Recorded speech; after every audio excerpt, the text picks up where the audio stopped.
हाँ जी, good morning all of you बच्चा पार्टी। बच्चों, आज हमारे पास है इलेक्ट्रिक पोटेंशियल का concept. Last time we have prepared about the Gauss law, electric flux and numericals based on Gauss law and electric flux. हमने कुछ एक ऐसे भी न्यूमेरिकल्स करे थे जिनसे जो कि सीबीएसई में लास्ट ईयर आए थे। तो आज हमारा जो टारगेट रहेगा वो टारगेट होगा हमारा इलेक्ट्रिक पोटेंशियल के साथ डील करना है हमें, उसका एक्सप्रेशन करना है, उस पे बेस होके न्यूमेरिकल्स कैसे कवर करेंगे। तो ये सारी की सारी चीजें आज के लेक्चर में हम कंप्लीट करने वाले हैं। ठीक है। हाँ जी, Gurleen Bajwa, good morning. Good morning बच्चा, गुड मॉर्निंग। स्टार्ट करते हैं बच्चा पोटेंशियल को। देखो बेटा, मैं इसको बहुत ही ज्यादा एक्सप्लेन नहीं करने वाला। मैं इसको इतना बताऊंगा कि पोटेंशियल को हम निकालते हैं कैसे, work done from infinity to that point per unit test charge. जैसे कि आपने इलेक्ट्रिक फील्ड इंटेंसिटी को लिखा था। इलेक्ट्रिक फील्ड इंटेंसिटी को क्या लिखा था? Force experienced per unit test charge. In the similar manner, this is work done from infinity to that point. यहाँ पे चलो, इस बात को बहुत सारे बच्चे मेरे को बताते हैं कि सर इस कॉन्सेप्ट के हमारे रटते हैं। ठीक है ना। तो इलेक्ट्रिक पोटेंशियल को अगर मैं सिंपल भाषा में बात करूं तो सिंपल भाषा में मैं कहता हूं कि this is amount of work done. ठीक है, this is amount of work done in displacing a unit positive test charge from infinity to that point, from infinity to that point without acceleration, to that point without acceleration, without acceleration, without acceleration. ठीक है, infinity to that point का मतलब है the point which lies in electric field. That point means the point which lies in electric field.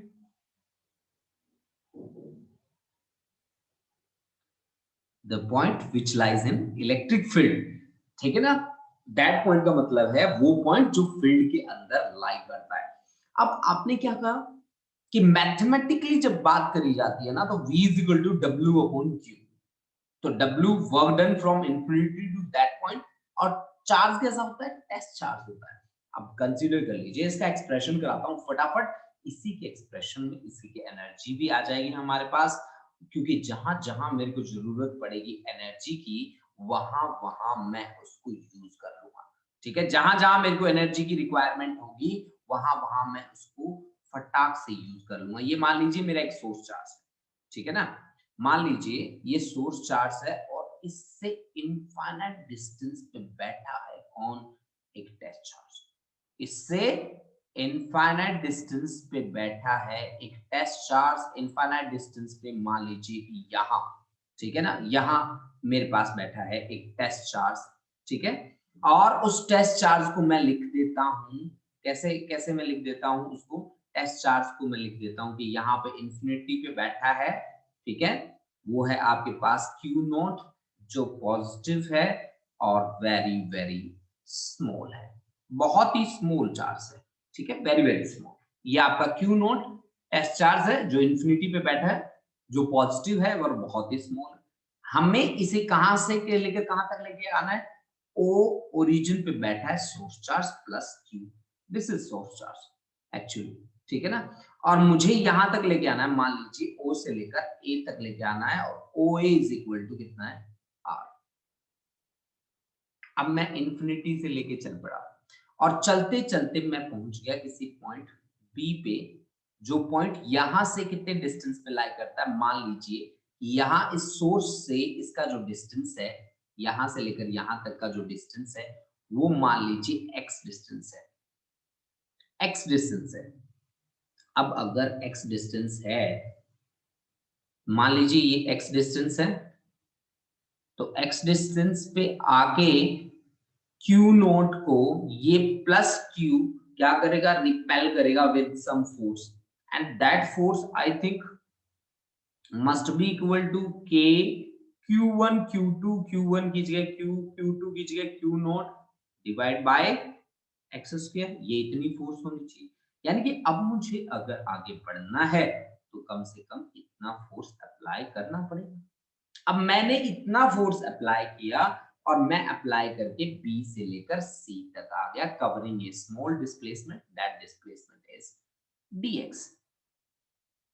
अब small displacement तो small work must be done, then that small work done must be equal to force का dot product किसके साथ, displacement के साथ। अब force, आप किस फोर्स को जानते हैं, आप उस फोर्स को जानते हैं जो कि इलेक्ट्रिक चार्ज लगा रहे हैं, और इलेक्ट्रिक चार्ज फोर्स किस डायरेक्शन में लगा रहे हैं, इस डायरेक्शन में फोर्स लगा रहे हैं, और आपका डिस्प्लेसमेंट किस डायरेक्शन में, इस डायरेक्शन में आपका डिस्प्लेसमेंट है।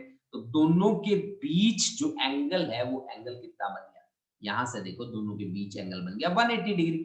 तो जब आप डॉट प्रोडक्ट को ओपन करेंगे तो ये बनेगा एफ dx cos थीटा की जगह cos 180, cos 180 की वैल्यू होती है -1, this is minus of F dx which is equal to dw, यानी कि dw आपके पास आ गया minus of F dx, minus of F dx। अब f की वैल्यू है हमारे पास k q naught divide by x square into dx, that is equal to dw।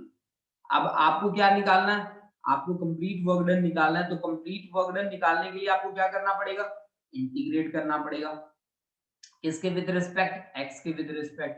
x में वेरिएशन कहां से लेकर कहां तक आई है, पहले तो x था इंफिनिटी, लास्ट में x को कितना हो जाना है, लास्ट में x को r हो जाना है। तो x is equal to infinity से लेकर r तक, ये आपके पास क्या है बच्चा लोग, वेरिएशंस हैं। ठीक है, तो इन्हीं वेरिएशंस के अकॉर्डिंग इसको इंटीग्रेट कर दो। x वाली टर्म अंदर रख लो, बाकी सारी की सारी टर्म बाहर ले जाओ। x वाली टर्म अंदर, बाकी सारी टर्म बाहर। ठीक है ना, ये देखो ये यहाँ पे जगह बना लो अपनी,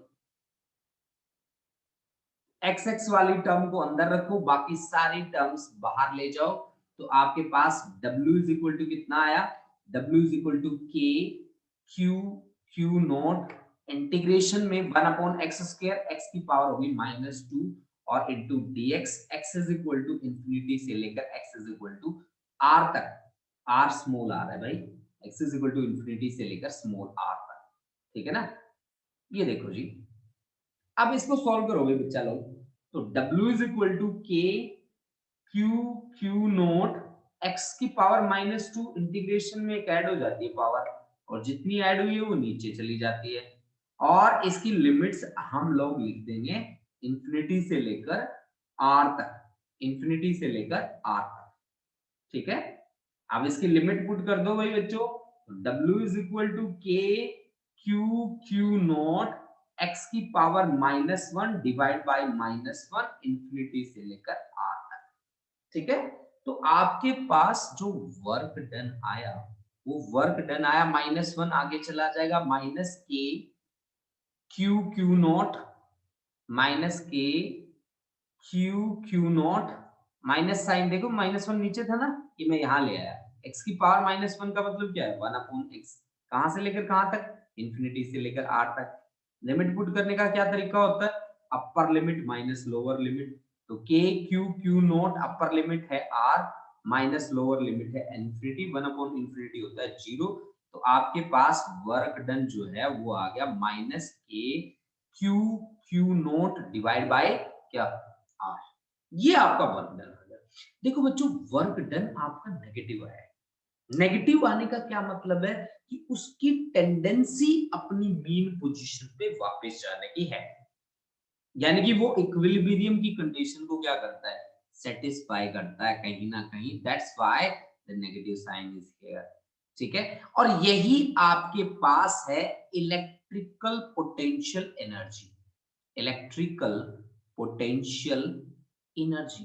देखो बच्चा, पोटेंशियल एनर्जी का कॉन्सेप्ट ग्रेविटेशन में कब आया था, जब आप ग्रेविटी के अगेंस्ट चले थे, जब आप ग्रेविटी के अगेंस्ट चले थे तो आपके पास ग्रेविटेशनल पोटेंशियल एनर्जी का कॉन्सेप्ट आया था।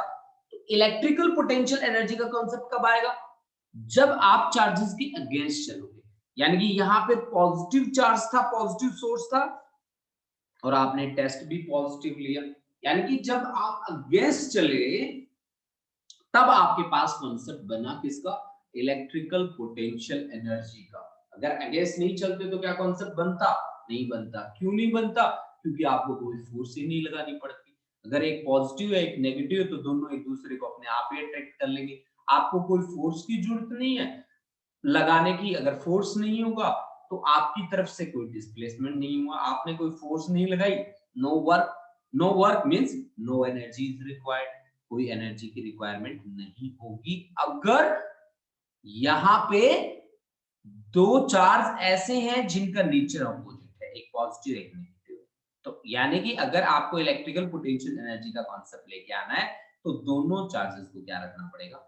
और सेम नेचर का रखना पड़ेगा, अपोजिट नहीं, सेम नेचर। सॉरी, ठीक है। तो ये आपके पास आ गया work done. Work done that is equal to minus of K Q q not divide by r that is equal to the work done. अब देखो बच्चा लोग, हमारे पास आगे क्या है। अब हमारी डेफिनेशन क्या कहते हैं कि अकॉर्डिंग टू डेफिनेशन, हमारी डेफिनेशन कहती है कि potential is work done per unit test charge. Work done per unit test charge, अगर मैं इस कॉन्सेप्ट को फॉलो करूं तो मेरे पास इसकी वैल्यू आ गई K Q by R. This is potential. Potential is K Q by R. K की वैल्यू आप सभी को पता है, इसकी वैल्यू है 1/4 पाई एप्सिलॉन नॉट, जो वैल्यू बन जाती है 9 × 10⁹ newton metre square per coulomb square. Newton metre square per coulomb square आपके पास क्या बन जाती है? वैल्यू बन जाती है, ठीक है ना। के क्यू बाय आर आपके पास इलेक्ट्रिक पोटेंशियल का कॉन्सेप्ट आ गया। क्यू जिसमें है सोर्स चार्ज, आर डिस्टेंस है सोर्स और टेस्ट के बीच का, ठीक है।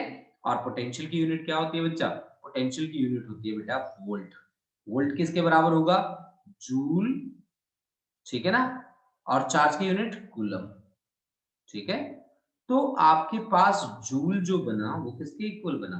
जूल बना वोल्ट इनटू कूलम, ठीक है। तो आप इस बात को भी याद रखिए।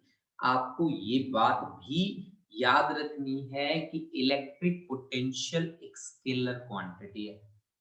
इलेक्ट्रिक पोटेंशियल कैसी क्वांटिटी है? एक स्केलर क्वांटिटी है। क्यों? अब क्वेश्चन ये भी आ सकता है कि क्यों है भाई एक स्केलर क्वांटिटी? तो आप कहते हो कि sir ji V is equal to W/Q। तो वर्क डन क्या है? Scalar quantity. क्यों? क्योंकि ये डॉट प्रोडक्ट है किसका? फोर्स और डिस्प्लेसमेंट का। चार्ज एक स्केलर क्वांटिटी है। क्यों? क्योंकि ये करंट और टाइम से मिलकर बना है। टाइम स्केलर है, करंट भी स्केलर है। करंट स्केलर क्यों है? क्योंकि ये वेक्टर लॉज ऑफ एडिशन को ओबे नहीं करता। तो यानी कि आपका जो पोटेंशियल है वो भी कैसा है? एक स्केलर क्वांटिटी है। ये बात आप बहुत ही अच्छे तरीके से नोट कर। अब देखो हमारी बात कहां तक आ गई? हमारी बात आ गई पोटेंशियल तक। और पोटेंशियल तक आने के बाद हमने ये एक्सप्रेशन भी डराइव कर लिया, जिस एक्सप्रेशन में मेरे को पता चला कि V is equal to, V की वैल्यू क्या आई? के क्यू बाय आर। अगर मैं मैग्नीट्यूड की बात करूं ना तो मेरे पास के क्यू बाय आर उसकी वैल्यू आ चुकी है, ठीक है ना। के क्यू बाय आर, ठीक है, ये वैल्यू मेरे पास आई। अब देखो बच्चा लोग, हम ज्यादातर इसके जो न्यूमेरिकल्स आते हैं वो किस तरह से आपके सामने आएंगे, ठीक है। अगर मैं सीबीएसई में आए हुए न्यूमेरिकल्स की बात करूं तो कैसे कैसे न्यूमेरिकल्स बने होंगे, एक न्यूमेरिकल मैं आपको बना के दिखाता हूं, ठीक है। इसको इरेज करता हूं, एक बार आप स्क्रीनशॉट लेना चाहते हैं तो स्क्रीनशॉट ले सकते हैं, ठीक है।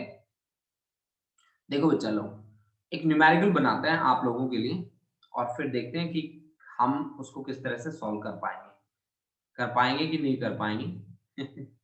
चलो देखते हैं भाई। देखो बच्चा लोग, मैं आप लोगों के लिए सीबीएसई में आया हुआ एक न्यूमेरिकल आपके सामने रख रहा हूं, ट्राई करना, ठीक है। मैंने आपको इलेक्ट्रिक फील्ड दे रखा है, ठीक है। मैं इस तरह से इसको स्टेटमेंट में इस तरह से लिखता हूं,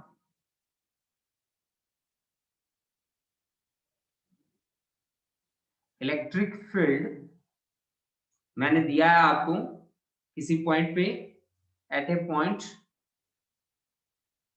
ड्यू टू पॉइंट चार्जेस ही हमने लिए हैं पूरे इलेक्ट्रोस्टेट में, इज 20 न्यूटन पर कूलम, ठीक है, and electric potential at that point is electric potential at that point is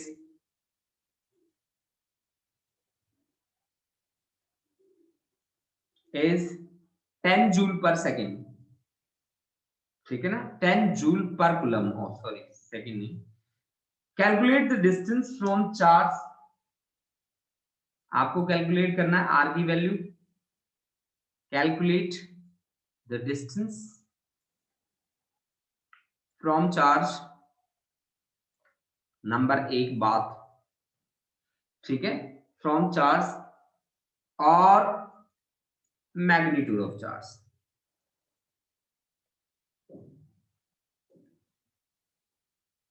देखो भाई बच्चा लोग, ये आपको कैलकुलेट करना है, ये हमने एक न्यूमेरिकल बनाया जो सीबीएसई में आया हुआ न्यूमेरिकल है बच्चा, सीबीएसई 2012 में आया हुआ न्यूमेरिकल है ये। Electric field at a point due to point charges 20 newton per coulomb and electric potential at that point is 10 joule per second. आपको कैलकुलेट करना है डिस्टेंस फ्रॉम द चार्ज और magnitude of charge.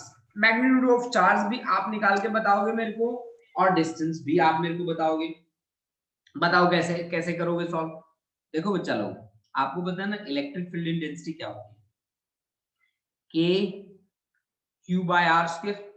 Electric field intensity यही होती है, जिसकी value मैंने आपको दे रखी है, उसकी वैल्यू मैंने आपको कितनी दे रखी है, electric field intensity 20 newton per coulomb, ठीक है ना, 20 न्यूटन पर कूलम, ठीक है। और मैंने पोटेंशियल की वैल्यू आपको दे रखी है, v की वैल्यू दे रखी है जो होती है k क्यू बाय आर, यही मैग्नीट्यूड होता है उसका, ठीक है ना, k क्यू बाय आर। इसकी वैल्यू मैंने आपको दे रखी है 10 joule per coulomb, joule per coulomb. अब आप मेरे को एक बात बताओ कि मैं अगर v को e से डिवाइड करूं तो मेरे पास क्या आएगा, v को अगर e से डिवाइड करूं, यहीं से देख के आप डिवाइड करके बताओ कि v को अगर मैं e से डिवाइड करूं तो मेरे पास आएगा केवल r। अगर मैं v को डिवाइड करूं e से तो r आएगा, तो यहां से आप डिवाइड कर लो, डिवाइड करते ही आपके पास 10/20, तो ये आपके पास आ गया 0.5 मीटर, 0.5 मीटर आया। अब चार्ज कैसे निकालोगे, चार्ज की वैल्यू कैसे निकालोगे, यहां से देख लो, तो आप यहीं से कर लो, चलो कोई बात नहीं। तो k q by r that is equal to 10 ना, तो q इज इक्वल टू क्या आ गया 10 इंटू r डिवाइड बाय क्या आ गया k, तो 10 इंटू r कितना है 1/2। k की वैल्यू कितनी होती है, k की वैल्यू होती है 9 इंटू 10 रेज़ टू पावर 9, ठीक है। तो चार्ज आपके पास कितना आ गया 9 2 18, तो फिर 2 से 5, ठीक है, और 9 4 जा 36, 9 5 जा 45, और 0.5 ले लो और इंटू 10 रेज़ टू पावर -9, यानी कि 5 into 10 raise to power -10 coulomb of charge आपके पास आंसर आ गया। ये आपका आंसर है बेटा, ठीक है। तो आपके पास चार्ज का वैल्यू आया 5 इंटू 10 रेज़ टू पावर क्या -10 कूलम। ये आपने चार्ज निकाल दिया, ये आपका इस तरह का एक क्वेश्चन बन के आपके सामने आ गया, ठीक है। अब देखो बच्चा लोग, हम क्या कहते हैं, हम कहते हैं कि आप एक पॉइंट से दूसरे पॉइंट तक चल के गए, ठीक है ना, आप एक पॉइंट से दूसरे पॉइंट तक चल के गए। मान लीजिए कि इस पॉइंट पे पोटेंशियल जो था वो VA था, ए पॉइंट पे पोटेंशियल था VA, और बी पॉइंट पे जो पोटेंशियल था ना वो VB। तो आप मेरे को सिंपली कहते हो sir VA minus VB should be equal to work done from A to B per unit test charge. मान लीजिए कि आप टेस्ट चार्ज को यहां से लेकर यहां तक आपने घुमाया A से लेकर B तक, तो वो किसके इक्वल होना चाहिए, VA minus VB that must be equal to work done from A to B per unit test charge के इक्वल होना चाहिए, होना चाहिए ना। देखो बच्चों, आपको पता है ना, एनर्जी की एक यूनिट भी बन के बाहर आई थी इस कॉन्सेप्ट से। उस यूनिट का क्या नाम है? 1 इलेक्ट्रॉन वोल्ट। अब 1 इलेक्ट्रॉन वोल्ट कैसे बना? एक इलेक्ट्रॉन के ऊपर चार्ज कितना होता है? 1.6 into 10⁻⁻19 कूलम। और कूलम इंटू वोल्ट क्या बनता है? कूलम इंटू वोल्ट क्या बनता है? जूल बनता है कि नहीं बनता? कैसे? कि V is equal to W upon Q। V is equal to W upon Q था कि नहीं था? V is equal to W upon Q था। V फॉर वोल्ट, वर्क की यूनिट होती है जूल, चार्ज की यूनिट होती है कूलम। तो कूलम इनटू वोल्ट क्या बनता है? जूल। तो कूलम इनटू वोल्ट की जगह क्या लिखोगे? जूल। तो 1 इलेक्ट्रॉन वोल्ट कितना है? 1.6 into 10⁻⁻19 क्या? जूल। 1 मेगा इलेक्ट्रॉन वोल्ट कितना होता है? 10⁻6 से मल्टीप्लाई कर दो इसको। 10⁻6 से मल्टीप्लाई करूं तो 10⁻⁻13 बाकी बचता है जूल। ठीक है, तो मेगा जहां आ गया 10⁻6 से मल्टीप्लाई कर दो। जैसे किलो आ गया आपके पास, किलो का मतलब 10⁻3 से मल्टीप्लाई करो, तो आंसर कितना बचा? 10⁻3 तो -16 जूल। तो ये आपके पास electron volt, mega electron volt और किलो इलेक्ट्रॉन वोल्ट की बातें आपके सामने आ चुकी है। ठीक है ना बच्चा? अब देखो भाई, एक बात सुनो मेरी, कि मान लीजिए मैं इसको इरेज करता हूँ और एक कंडीशन बनाते हैं हम लोग, थोड़ी सी हटके कंडीशन बनाते हैं। ठीक है, और उस पे थोड़ा सा अलग से काम करते हैं। ठीक है, देखो कैसे। मान लो कि मैं किसी चार्ज को डिस्प्लेस करता हूँ एक जगह से दूसरी जगह तक। ठीक है, मान लीजिए हम कंसीडर कर रहे हैं इस बात को, ठीक है, कि मैं उसको डिस्प्लेस करने वाला हूं एक जगह से दूसरी जगह तक। और वो जो डिस्प्लेसमेंट है ना बच्चा लोग, वो मैं स्मॉल डिस्प्लेसमेंट लेके काम करूंगा। क्यों मैं लेके काम करूंगा? क्योंकि मैं आज आपको एक बहुत ही बढ़िया बात बताने वाला हूं। क्या? चलो स्टार्ट करते हैं। मान लीजिए कि मैं एक चार्ज को डिस्प्लेस करता हूं इतने डिस्प्लेसमेंट के लिए। ठीक है, और यहाँ पे एक सोर्स चार्ज बैठा है, बड़ा चार्ज है ये, प्लस Q। इसको मैं सोर्स की तरह ट्रीट करता हूँ, इसको मैं सोर्स चार्ज की तरह ट्रीट करता हूँ, सोर्स। और ये टेस्ट है बेचारा, एक छोटा सा है, ये पॉजिटिव है और वेरी वेरी स्मॉल है। ठीक है ना? और मैं इसको dr डिस्प्लेसमेंट से लेके आता हूँ इस साइड में। तब ये सोर्स है ना, इसके ऊपर फोर्स लगाता है इस डायरेक्शन में। ठीक है, मेरी बात आप समझ पा रहे होंगे बिल्कुल। ठीक है भाई, मैं चल रहा हूँ किस डायरेक्शन में? इस डायरेक्शन में। ये देखो, इस डायरेक्शन में। और ये फोर्स लगा रहा है किस डायरेक्शन में? इस डायरेक्शन में। तो दोनों के बीच एंगल कितना बना? 180। 180 बना। तो इस स्मॉल डिस्प्लेसमेंट के लिए स्मॉल वर्क तो होना चाहिए ना। Then dw must be equal to f dot dr। अब एफ और डी आर अपोजिट है, तो आप लिख सकते हो F D R cos 180 degree, क्योंकि दोनों के बीच एंगल कितना है आपको दिख रहा है? 180 डिग्री। तो 180 की वैल्यू कितनी होती है? -1। तो minus of F D R that is equal to D W. अब बताओ बच्चा, किसी चार्ज पार्टिकल को इलेक्ट्रिक फील्ड में रखते हैं तो कितनी फोर्स एक्सपीरियंस करता है? वो कितनी फोर्स एक्सपीरियंस करता है? Q into E, force per unit test charge. तो फोर्स कितनी एक्सपीरियंस करेगा? Q not into E, where E is the electric field of source charge.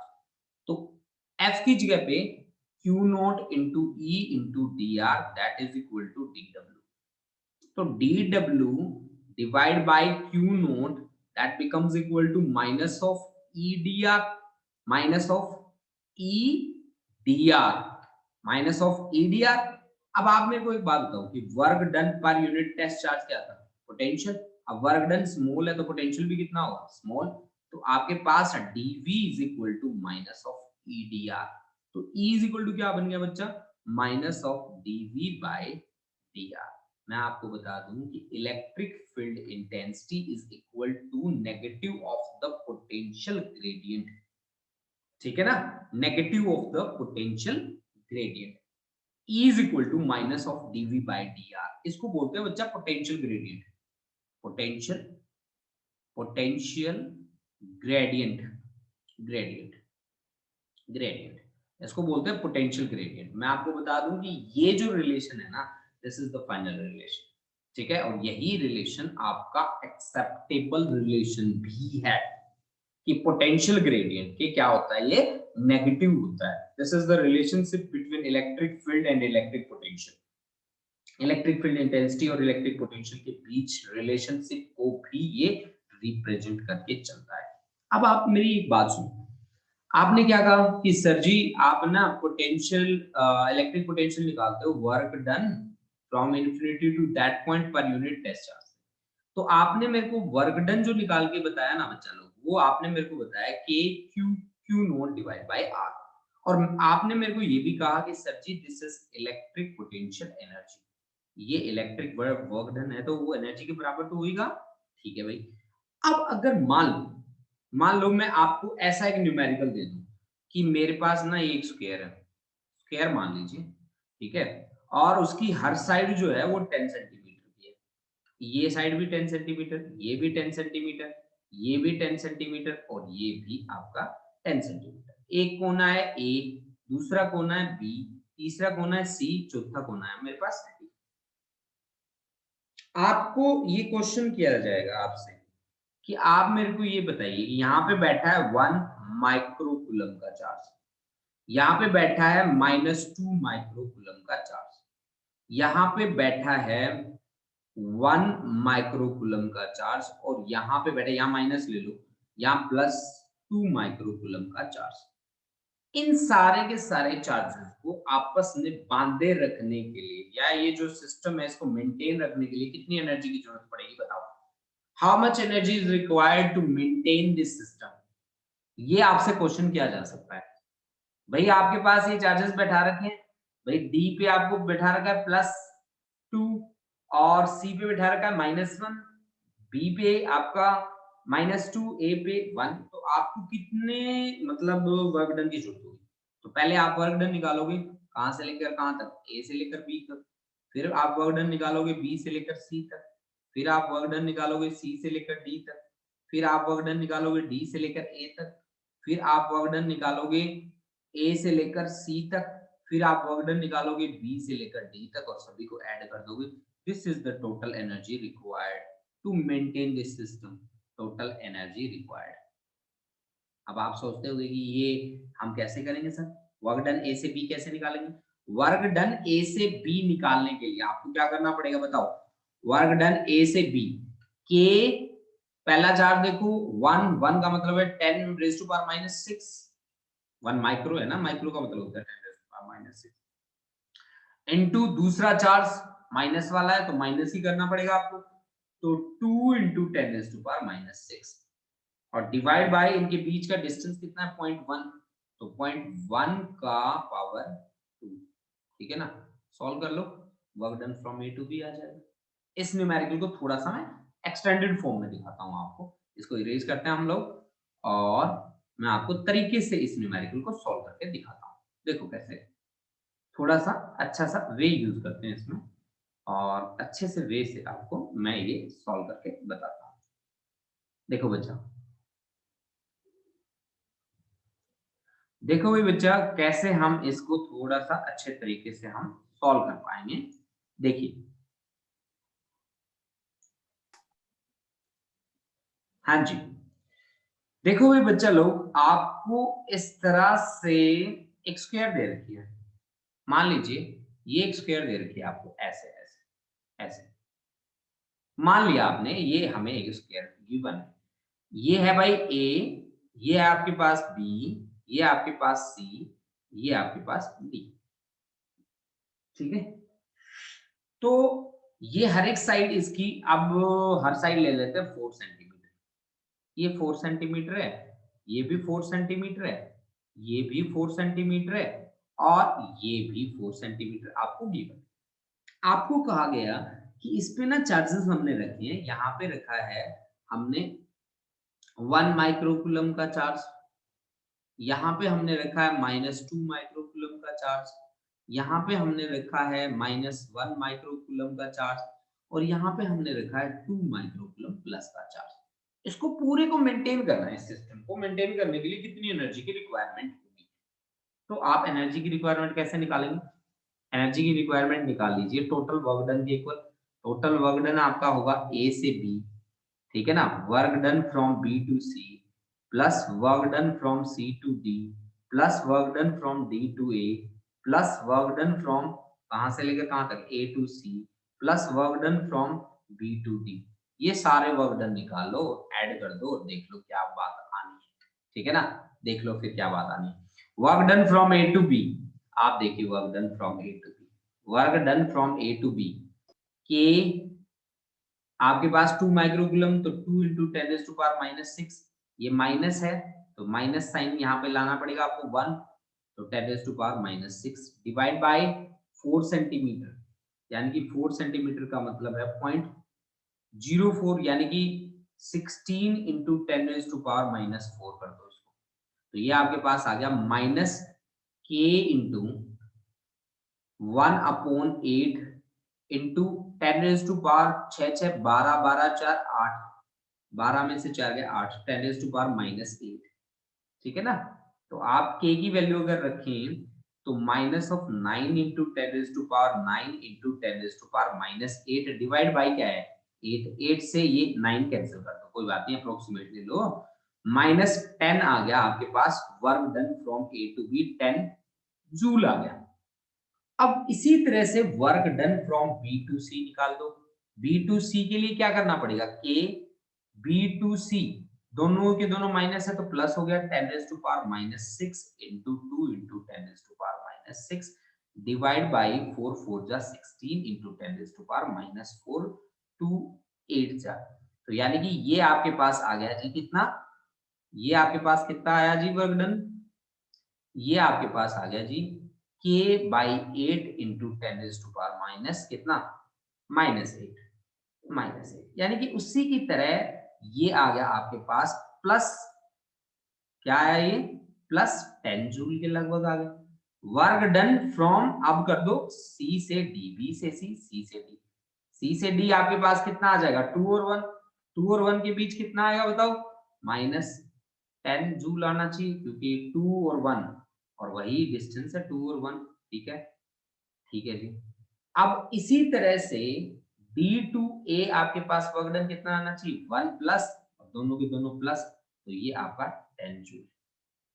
अब दूसरी चीज देखो बच्चा, दूसरी चीज हमारे पास वर्क डन हमारा ए टू सी, देखो work done from A to C, A to C में Q1 इंटू Q2, यानी कि ये आपका माइनस आ जाएगा 2 2 जा 4 इंटू 10⁻⁻6 6 12 और divide by R square, R square नहीं लेना आपको, सॉरी आर आर लेना होता है बच्चा, चलो कोई बात नहीं, आपने आर स्क्वायर ले लिया तो वहां तो कोई फर्क नहीं पड़ा, यहाँ पड़ जाता भाई, यहाँ पे आर आर रखना है बच्चा, ये बात आप याद रखना बच्चों कि वर्क डन आपका रहेगा यहाँ पे के Q1 Q2 divide by are, बस ये बात याद रख लेना, ठीक है ना, फिर कोई गड़बड़ नहीं होगी, मैंने आर स्क्वायर कर दिया, सॉरी फॉर दैट, ठीक है।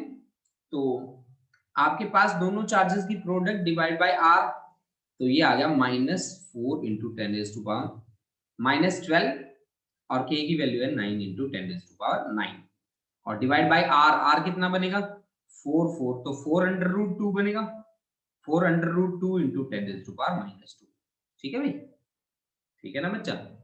तो ये आपका -4 बना। दूसरा वर्क डन,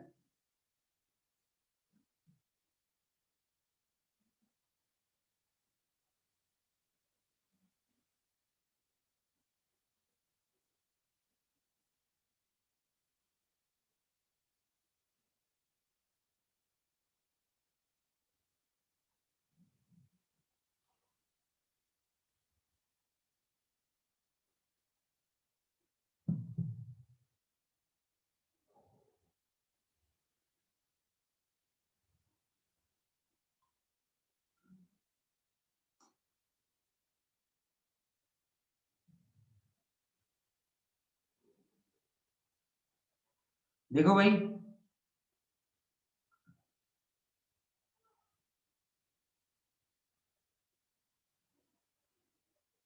हाँ जी, देखो यहाँ पे फिर हमारा वर्क डन कैसे हमने कैलकुलेट किया, यहाँ ए से सी, बी से डी हमें निकालना है, तो बी से लेकर डी तक हमारे पास वैल्यू जो आएगी वो -10⁻12 into 9 into 10⁻9 divide by 4√2 into 10⁻2, ये आपके पास वैल्यू आ जाएगी, ठीक है। अब देखो बच्चा हमें वर्क डन निकालना है, देखो ये सारे वर्क डन तो कैंसिल कर रहे हैं, work done from A to B, मान लीजिए work done from A to B -10 आया था, इसको ये कैंसिल कर जाएगा +10, ये -10 ये +10, तो आपके पास वर्क डन केवल और केवल बचा क्या, इन दोनों को ऐड कर दो, ये भी माइनस साइन के साथ आएगा, तो माइनस साइन के साथ इनमें क्या कॉमन आ रहा है, कैसे हम सॉल्व करेंगे, 9 2 11 10⁻⁻1, तो आपके पास ये बन गया जी कितना, ऊपर वाला 4 इंटू 9 इंटू 10⁻⁻1 डिवाइड बाई 4√2, और ये बन गया जी आपके पास 9 इंटू 10⁻⁻1 डिवाइड बाई 4√2, 4√2 कॉमन है इनमें, और ये 9 4 जा 36, 36 और 9 45 into 10⁻⁻1 divide by 4√2 with negative sign, ये जूल आपका आंसर बन गया। मतलब मेरा पर्पस यही था कि आप इन कंडीशन से बाहर कैसे निकलेंगे, आपको बाहर निकलने का मैंने तरीका एक बता दिया, इस तरीके से आप कैसे कर सकते हैं, इनको सॉल्व कर सकते हैं, इनसे बाहर निकल सकते हैं, ठीक है ना। तो आप ये बात मान के चलिए कि आपको यहां जो कॉन्सेप्ट अप्लाई करना पड़ेगा वो सिंपल आपके पास कॉन्सेप्ट रहेगा, वो सिंपल कॉन्सेप्ट है आपका क्या, कि वर्क डन, वर्क डन कैसे निकालते हैं, के Q1 into Q2 divide by केवल R, ये बात याद रखिए बच्चा लोग कि केवल R आपको लेना पड़ेगा, ठीक है, ऐसा नहीं है कि हाँ R² ना, केवल R, केवल R के साथ आप डील करके चले। अब देखो भाई, आपका एक सीबीएसई में आया हुआ क्वेश्चन मैं आपको करवाता हूं, ठीक है, वो किस तरह से आपको प्रेजेंटेशन उसकी दी गई थी, सीबीएसई 2009 में आया हुआ था ये क्वेश्चन, जो मैं आपको अभी करवाने वाला हूं, वो क्वेश्चन कैसे बनाया गया था, बड़े तरीके से क्वेश्चन बनाया गया और बहुत ही अच्छा क्वेश्चन है, ठीक है, और कैसे आपको सॉल्व करना था उस क्वेश्चन को देखिए। देखो जी, क्वेश्चन बना के देता हूं आपको स्टार्टिंग में, कि आपको 3 पॉइंट्स दे रखे हैं जो एक किसी इलेक्ट्रिक फील्ड में लाई करते हैं, ठीक है। अब कैसे दे रखे हैं, चलो बताता हूं, ये देखो, मान लीजिए कि ये ऐसे इलेक्ट्रिक फील्ड अप्लाई कर रखा है, ठीक है, ऐसे इलेक्ट्रिक फील्ड अप्लाई कर रखा है, this is the direction of electric field intensity actually, जो आपके स्क्रीन पे चल रहा है, ये direction of electric field intensity मैं आपको दिखा रहा हूं, है ना, ये देखो भाई, ये अब 3 पॉइंट्स यहां पे कंसीडर करेंगे, 3 पॉइंट्स यहां पे कंसीडर किए गए और 3 पॉइंट्स को कनेक्ट करके एक ट्राइंगल बनाएंगे, ऐसे, ये 2 पॉइंट इस लाइन पे आ जाएंगे और एक पॉइंट आपका इस लाइन पे आ जाएगा, और ये लो जी, ये आपके ट्राइंगल कंप्लीट, ठीक है जी। तो ये इस तरह से आपके पास 3 पॉइंट्स आपको मिले,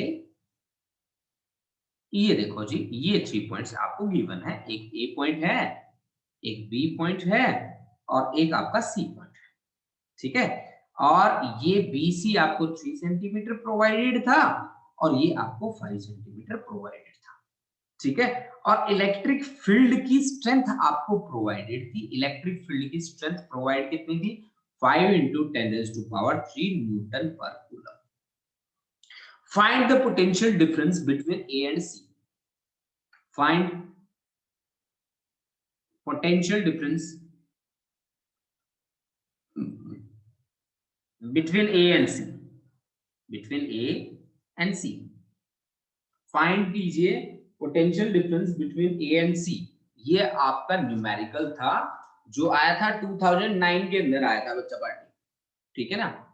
अब देखो, मेरे ख्याल से जहां तक मेरे को दिख रहा है B और C तो सेम वर्टिकल हाइट पे है, ठीक है, तो पोटेंशियल आपका जितना B पे होगा उतना ही मेरे ख्याल से C पे होगा, ठीक है ना, पोटेंशियल मतलब B और C सेम वर्टिकल लाइन में है, ठीक है, सेम वर्टिकल लाइन में है, तो आपके पास जो पोटेंशियल होगा वो जितना B पे होगा उतना ही C पे होगा, ऑफ कोर्स ये इलेक्ट्रिक फील्ड के अंदर लाई करता है यार, सोच के देखो कि ये जहां पे है उतनी उसी वर्टिकल लाइन में ये, यानी कि फील्ड लाइंस ऐसे आ रही हैं, ऐसे आ रही हैं, जहां स्ट्रेंथ जितनी यहां मेंटेन होती है वहां उतनी यहां पे भी मेंटेन होती है, ठीक है, चलो ठीक मान ली बात।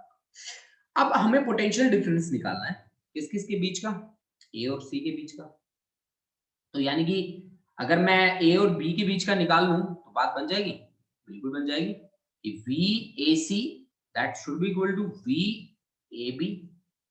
अब पोटेंशियल और इलेक्ट्रिक फील्ड में क्या रिलेशन था, E is equal to minus of dv by dr, dr की जगह x कोऑर्डिनेट ले लो x, तो dv is equal to minus of e dx। आपको पोटेंशियल डिफरेंस ही चाहिए ना, बिल्कुल, तो से that is equal to minus of e और dx की जगह लिख दो डेल्टा x।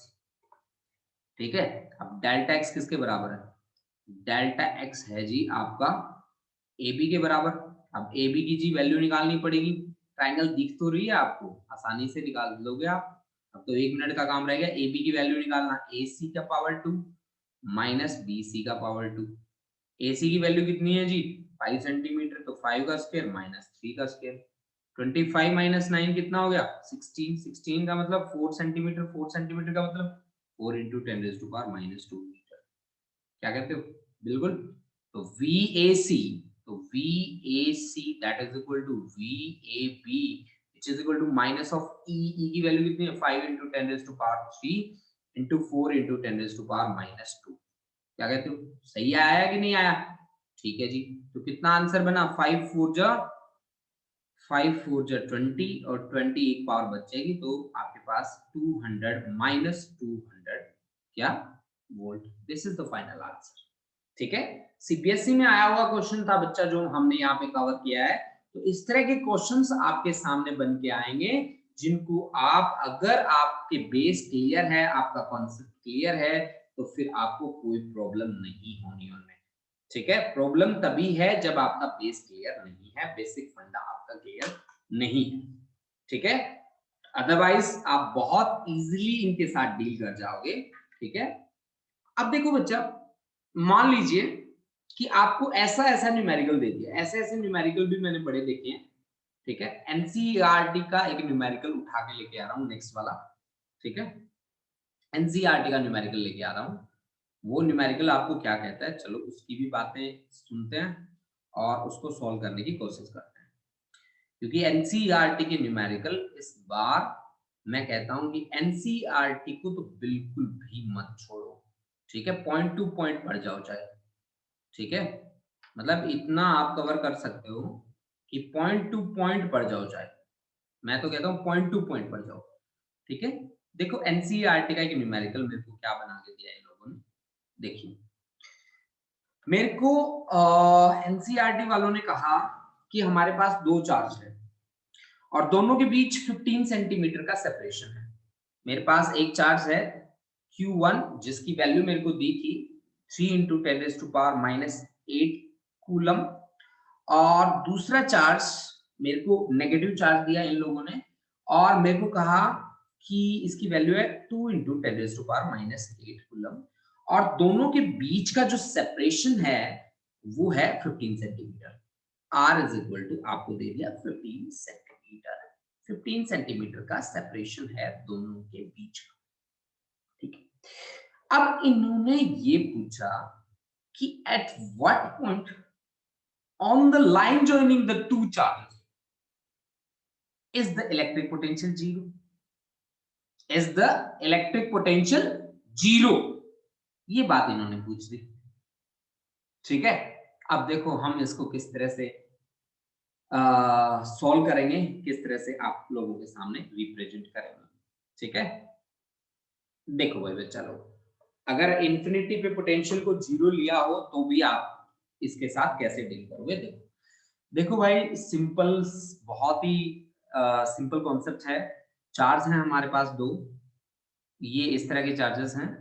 मान लीजिए एक चार्ज है यहाँ पे और दूसरा चार्ज है यहाँ पे, और दोनों के बीच जो गैप है that gap is 15 centimetre actually. ये देखिए भाई, दोनों के बीच जो गैप है that gap is 15 centimetre, 15 centimetre. ये चार्ज है आपका Q1 और ये चार्ज है बच्चा लोग Q2, ये चार्ज है आपका Q2।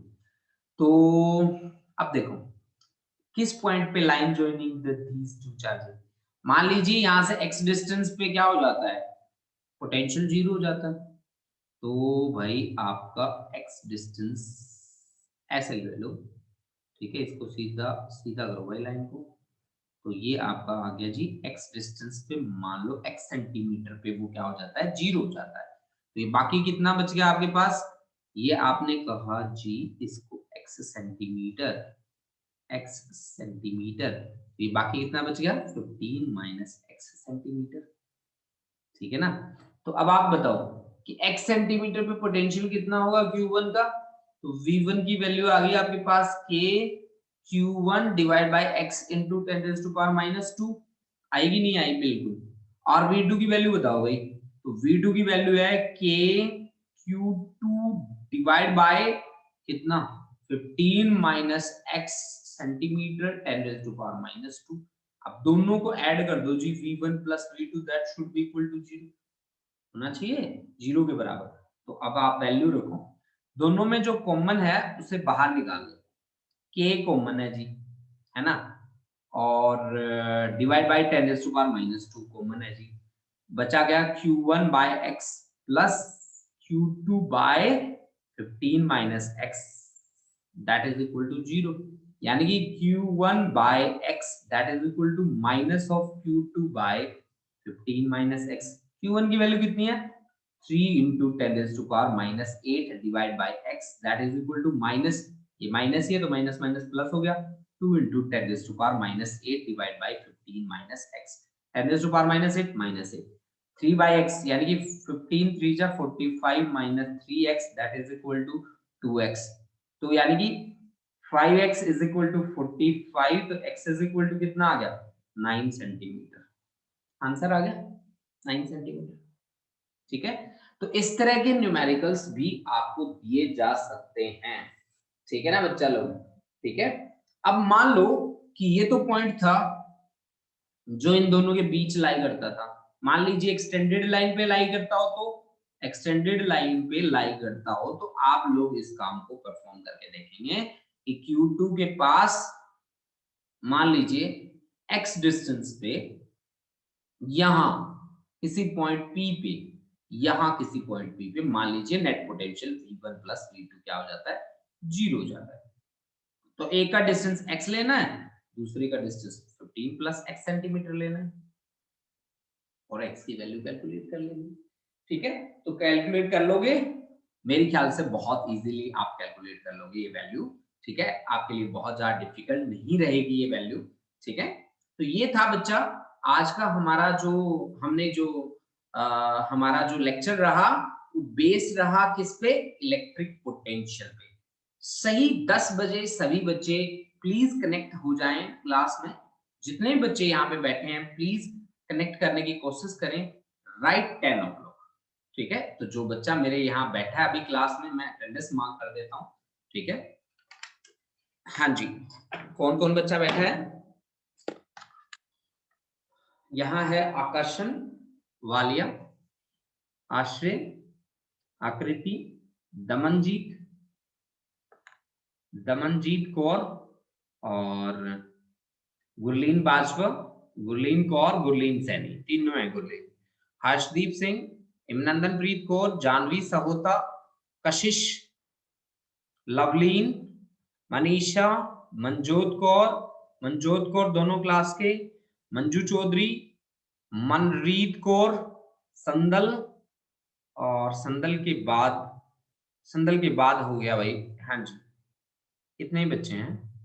तो अगर आप में से कोई बच्चा रहता हो तो प्लीज मेरे को अभी अभी